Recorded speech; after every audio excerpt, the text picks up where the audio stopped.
नमस्कार, मैं हूं रंजीत कुमार और शुरू हो चुका है देश का मूड मीटर। अयोध्या राम मंदिर में राम दरबार की प्राण प्रतिष्ठा हो गई और मंदिर के प्रथम तल पर आज पूरी भव्यता और दिव्यता के साथ विराजमान हो गए राजा राम। पिछले 22 जनवरी को रामलला अपनी जन्मभूमि में विराजे थे और तभी से इस घड़ी का इंतजार शुरू हो गया था। अयोध्या राम मंदिर में राम दरबार की प्राण प्रतिष्ठा दरअसल सनातन के उस विश्वास की पूर्णता है जो मानता है कि बालक राम जिस पल राजा राम का रूप धारण कर लेते हैं, राम दरबार सजाते हैं, वही पल राम राज्य की स्थापना की घड़ी है। अयोध्या में आज भारत के भविष्य का वो दृश्य भी एक प्रतीक के रूप में दिखा। पूरी दुनिया जब राम दरबार की प्राण प्रतिष्ठा को साकार होते देख रही थी, तभी यूपी के सीएम योगी आदित्यनाथ को रेशमी कपड़े का वो मुकुट पाग पहनाया गया जो खास तौर से भारत में मराठा साम्राज्य के गौरव छत्रपति शिवाजी महाराज की याद दिलाती, 350 साल पुराने इतिहास के उस दौर की याद दिलाती है जब औरंगजेब के इशारे पर सनातन के महत्वपूर्ण हिंदू मंदिरों का नामो निशान मिटाने का अभियान पूरे देश में बड़े पैमाने पर चल रहा था। तब अपने गुरु समर्थ स्वामी रामदास के आदेश पर शिवाजी ने महाराष्ट्र के रायगढ़ के किले में हिंद स्वराज यानी कि हिंदू राष्ट्र की स्थापना का संकल्प लिया था और उसके साथ ही मुगलिया सल्तनत के सनातन विरोधी अभियान की हवा निकलनी शुरू हो गई थी। राम मंदिर में राम दरबार की स्थापना के वक्त योगी आदित्यनाथ को संतों का आशीर्वाद मिला। उन्हें खास तौर से छत्रपति शिवाजी महाराज जैसी पगड़ी पहनाई गई और वो भी राम दरबार के सामने पहनाई गई। और ये महज संयोग नहीं है, ये एक खास प्रयोग है। और मैं ऐसा क्यों कह रहा हूं, आज देश का मूड मीटर में वही रहस्य मैं खोलना चाहता हूं आपके सामने। तो 5 जून 2025 अयोध्या राम मंदिर में राम दरबार की प्राण प्रतिष्ठा हुई और 350 साल पहले ठीक यही तारीख, यही अभिजीत मुहूर्त 5 जून सन 1674 महाराष्ट्र में रायगढ़ के किले में राम दरबार की एक और राम दरबार की स्थापना हुई थी और उस राम दरबार की स्थापना की थी छत्रपति शिवाजी ने। और राम दरबार की प्रेरणा देने वाले थे शिवाजी महाराज के गुरु संत स्वामी समर्थ रामदास जी, जो भगवान राम और हनुमान जी के परम भक्त थे और उन्होंने ही शिवाजी को भारत में हिंद स्वराज यानी कि हिंदू राष्ट्र स्थापित करने का संकल्प दिलवाया था। अब सवाल यह है कि शिवाजी ने तब रायगढ़ के किले में राम दरबार की स्थापना के लिए 5 जून का दिन और अभिजीत मुहूर्त को ही क्यों चुना था? तो उसका जवाब भी एक बार जान लीजिए। उसके अगले दिन यानी कि 6 जून 1674 को रायगढ़ के किले में ही महाराजा शिवाजी का राज्याभिषेक होना था और उनके राज्याभिषेक से हिंद स्वराज यानी कि हिंदू राष्ट्र की स्थापना का संकल्प जुड़ा हुआ था। शिवाजी ने राम दरबार की स्थापना के बाद ही छत्रपति की पदवी लेने का फैसला किया था और छत्रपति शिवाजी महाराज कहे जाने लगे। छत्रपति यानी कि क्षत्रिय राजाओं का प्रमुख, जिनका सपना भारत में राम राज्य को साकार करना था। यह उस मराठा साम्राज्य की स्थापना की तारीख थी जिसके नाम से ही आने वाले दिनों में मुगल सल्तनत थर्राने वाला था। इतिहासकार जदुनाथ सरकार ने अपनी किताब शिवाजी एंड हिज टाइम्स में इसका पूरा ब्यौरा दिया है कि 16 जून 1674 को शिवाजी का राज्याभिषेक हुआ तो उन्होंने सोने का शाही मुकुट भगवान राम के चरणों में समर्पित कर दिया, उनके चरणों में रख दिया और उसकी जगह रेशमी कपड़े वाली वो पगड़ी धारण की जो उनकी पहचान बन गई। महाराष्ट्र में उसे जरी पटका या मुकुट पाग या शाहजी पाग कहा जाता है। वाराणसी के पंडित गागा भट्ट ने शिवाजी को का राज्याभिषेक करवाया था और उन्हें छत्रपति की उपाधि दी थी, पदवी दी थी। तो क्षत्रिय कुलवंतस छत्रपति राजे शिवाजी के नाम से उनको तब से पुकारा जाने लगा और उन्हें उसी समय ये संकल्प दिलाया गया था कि उनकी हर सांस हिंदू राष्ट्र के लिए होगी। यूपी के सीएम योगी आदित्यनाथ को आज जब राम दरबार में छत्रपति शिवाजी वाली वो पगड़ी पहनाई गई जो कि छत्रपति शिवाजी की पगड़ी से बहुत हद तक मेल खाती है, तब उनके चेहरे पर जो भाव आ रहे थे उस पर भी आपको एक बार गौर करना चाहिए और उसमें भी राम राज्य की स्थापना का वही संकल्प साफ साफ दिखाई दे रहा था। तो ये बताने की जरूरत नहीं है कि सनातन के लिए शिवाजी जैसा संकल्प योगी आदित्यनाथ एक तरीके से शुरू से दिखाते आए हैं। सनातन की सेवा के लिए जिस तरह छत्रपति शिवाजी को उनके गुरु संत समर्थ स्वामी रामदास ने प्रेरित किया, और उसी तरीके से योगी आदित्यनाथ के लिए जो गुरु की भूमिका में जो योगी अवैधनाथ थे, उन्होंने भी कमोबेश उसी तरह की भूमिका निभाई जैसा कि गुरु रामदास ने निभाई थी। तो जो राम जन्मभूमि आंदोलन के बहुत बड़े चेहरे थे गुरु अवैधनाथ जी, उन्होंने योगी आदित्यनाथ को एक तरीके से उनकी शख्सियत को उन्होंने एक तरीके से गढ़ने का काम किया और उन्हें हिंदुत्व का एक फायर ब्रांड चेहरा बनाया। सनातन के योगी संत से धर्म योद्धा के रूप में भारत की राजनीति में यूं ही स्थापित नहीं हुए।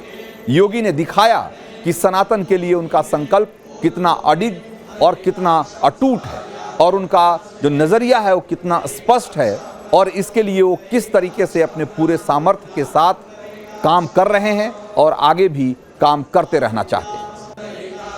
तो यहाँ पर एक और महत्वपूर्ण बात है कि मैं आप आगे बताऊंगा कि बाबर के फरमान से कैसे अयोध्या के राम मंदिर का जो ध्वंस हुआ, और उसके बाद कैसे छत्रपति शिवाजी ने इसी तरह उसके एक तरीके से राम राज्य की स्थापना के संकल्प के साथ महाराष्ट्र में एक राम मंदिर की स्थापना की थी। लेकिन उससे पहले जरा एक बार योगी आदित्यनाथ को सुनिए। आज जो कोई भी अयोध्या आता है अभिभूत होकर के जाता है। अभिभूत होकर के इसलिए भी जाता है, राम जन्मभूमि में रामलला फिर से विराजमान हो गए। 11 वर्ष पहले 10 वर्ष पहले जो असंभव था, आज जो संभव हुआ है। अयोध्या की इस वैभव को देख करके लोग अचंभित हैं।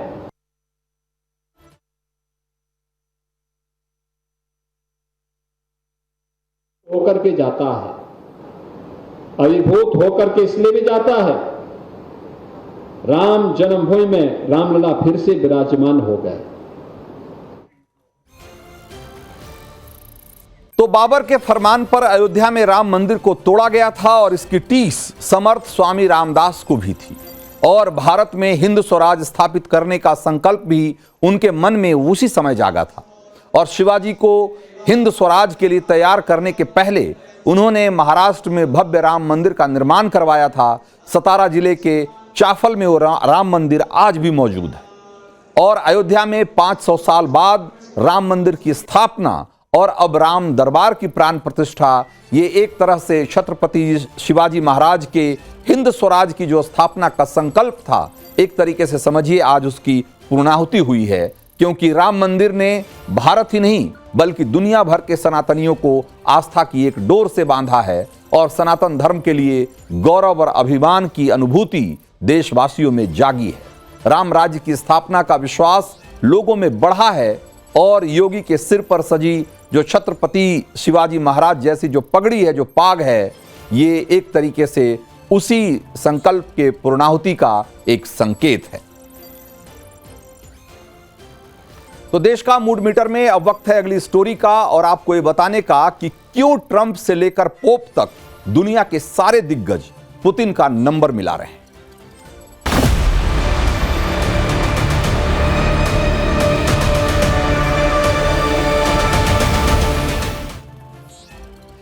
तो रूसी एयरबेस पर यूक्रेन के ड्रोन अटैक के बाद न सिर्फ यूक्रेन बल्कि पूरी दुनिया की निगाहें इस बात पर टिकी है कि अब रूस बदला लेगा तो कैसे लेगा। यूक्रेन में कितनी तबाही मचाएगा, कहां कहां निशाना साधा जाएगा, कौन कौन से हथियार इस्तेमाल किए जाएंगे, और सबसे बड़ी बात कि इस बार पुतिन कहां जाकर रुकेंगे। यूक्रेन पर रूस बहुत बड़ा जवाबी हमला करेगा, इसमें किसी को रत्ती भर भी डाउट नहीं है। और अभी से उस बड़े हमले और रूस की तैयारी के जो शुरुआती सबूत सामने आ रहे हैं, उसको देखकर तो यही लग रहा है कि रूस जो है इस बार यूक्रेन पर एक बहुत बड़ा जवाबी हमला करने जा रहा है। और जो अभी तक खबर आई है उसके मुताबिक रूस ने यूक्रेन के खार्किव शहर पर 2 मिसाइल दागी है और 9 ड्रोन से भी हमला किया है। इस हमले में कई जगहों पर आग लग गई और इसमें 6 लोग मारे गए हैं। मरने वालों में कई यूक्रेनी सैनिक भी शामिल हैं। खार्किव पर रूस के इस हमले को बस ट्रेलर माना जा रहा है। पुतिन का प्रतिशोध और ज्यादा खतरनाक होगा और इसकी आशंका अमेरिका को भी है। इसीलिए अमेरिकी राष्ट्रपति डोनाल्ड ट्रंप ने पुतिन को फोन घुमाया और पूरे 75 मिनट तक दोनों नेताओं के बीच बातचीत हुई, लेकिन पुतिन अपने इरादे से टस से मस नहीं हो रहे। ट्रंप ने बातचीत के बाद खुद ही सोशल मीडिया पर लिखा है कि रूसी राष्ट्रपति पुतिन से उनकी 75 मिनट तक बातचीत हुई, यूक्रेन के ड्रोन अटैक के बारे में बात हुई और इससे आगे ट्रंप ये लिखते हैं कि पुतिन से बात करके ऐसा लगता है कि हाल फिलहाल तो शांति आने से रही। उल्टे राष्ट्रपति पुतिन ने ट्रंप को समझा दिया कि रूसी एयरबेस पर यूक्रेन के हमले का जो जवाब होगा वो बहुत ही जोरदार होगा और इसमें कोई दो मत नहीं। ट्रंप को पुतिन का यह जवाब एक तरीके से बम बनकर यूक्रेन पर गिरा है और यूक्रेनी राष्ट्रपति जेलेंस्की खार्किव की आग अभी बुझा भी नहीं पाए हैं कि उधर से पुतिन ने ट्रंप को यह भी बता दिया कि ये तो कुछ भी नहीं है, ये तो बस ट्रेलर था और रूस तो अभी पूरी पिक्चर दिखाने वाला है। जिसके बाद जेलेंस्की घुटने पर आ गए हैं और अब वो ये कह रहे हैं कि सीज फायर हो जाए तो बढ़िया है। एक बार सुनिए जरा।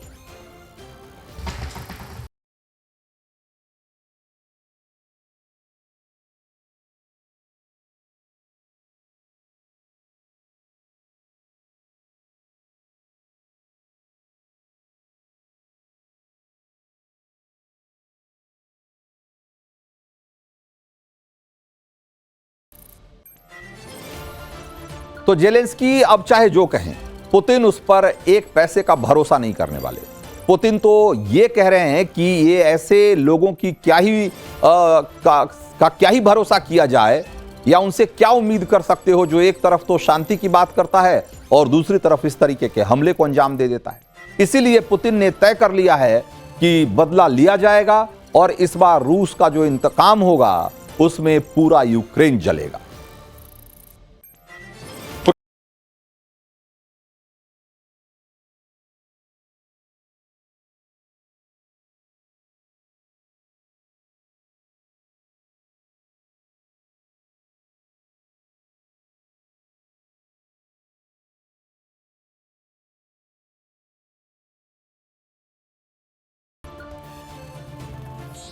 तो पुतिन के तेवर से इतना तो तय हो गया है कि रूस इस बार यूक्रेन पर ऐसा हमला बोलने वाला है कि हो सकता है कि उसके बाद यूक्रेन लड़ने की हालत में न बचे। लेकिन इससे भी बड़ा खतरा यह है कि कहीं तिलमिलाए रूस की तरफ से ऐसा खतरनाक हथियार न निकल जाए जो पूरी दुनिया को मुसीबत में डाल दे, जैसे कि कोई केमिकल या बायोलॉजिकल या फिर न्यूक्लियर वेपन। और दूसरा सबसे बड़ा खतरा यह है कि अगर नेटो देश, खास करके यूरोपीय देश, कहीं यूक्रेन के बचाव में खुलकर मैदान में आ जाएं तो ये झगड़ा कहीं तीसरे विश्व युद्ध की वजह न बन जाए। इसीलिए मौके की नजाकत को समझते हुए पोप ने खुद ही पुतिन से बात की है और पोप लियो 14 ने रूसी राष्ट्रपति व्लादिमीर पुतिन से फोन पर बातचीत की और उनसे यूक्रेन युद्ध को लेकर चर्चा की और पोप ने रूस से शांति के पक्ष में कदम उठाने की अपील की। इससे एक बात तो साफ है कि दुनिया अभी एक बड़े खतरे और एक विध्वंसकारी, विनाशकारी युद्ध की तरफ देख रही है और इसीलिए दुनिया के सारे दिग्गज, ट्रंप से लेकर पोप तक, सारे एक्टिव हो गए हैं और सबकी कोशिश यही है कि पुतिन को कैसे भी हो उनको मनाया जाए। लेकिन पुतिन के तेवर से साफ है कि वो इस बार रुकने वाले नहीं।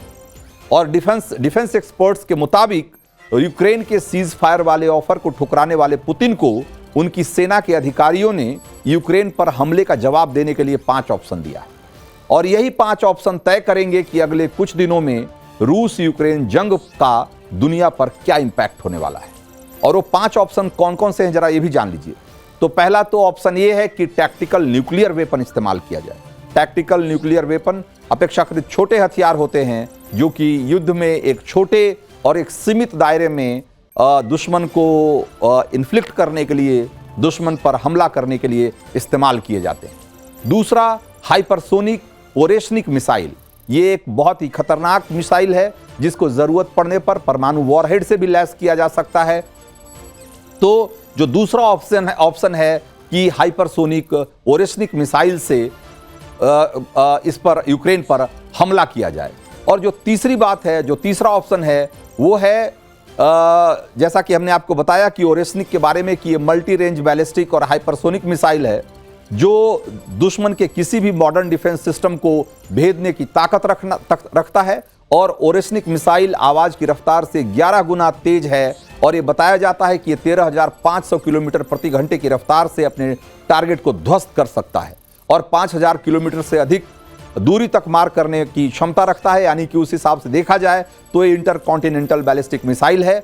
और ओरेस्निक मिसाइल पर जरूरत पड़ने पर, जैसा कि मैंने बताया आपको, कि न्यूक्लियर वॉरहेड भी लगाया जा सकता है। वैसे ज्यादातर कन्वेंशनल वॉरहेड इस पर लगाए गए हैं अभी तक। और जो तीसरा जो ऑप्शन जिसकी बात मैं कर रहा था, जो पुतिन को उनके कमांडर्स ने बता दिया है, वो है खार्किव की तरफ 50,000 रूसी सैनिकों का मार्च किया जाए और एक तरीके से खार्किव को कब्जा कर लिया जाए, खार्किव पर कब्जा जमा लिया जाए। तो ये भी एक ऑप्शन है। चौथा ऑप्शन है समूचे यूक्रेन पर एक बड़ा एयर स्ट्राइक लॉन्च किया जाए। और अगर ये ऐसा होता है तो यूक्रेन के लिए अगेन ये बहुत विनाशकारी साबित होने वाला है, इसमें कोई दो मत नहीं है।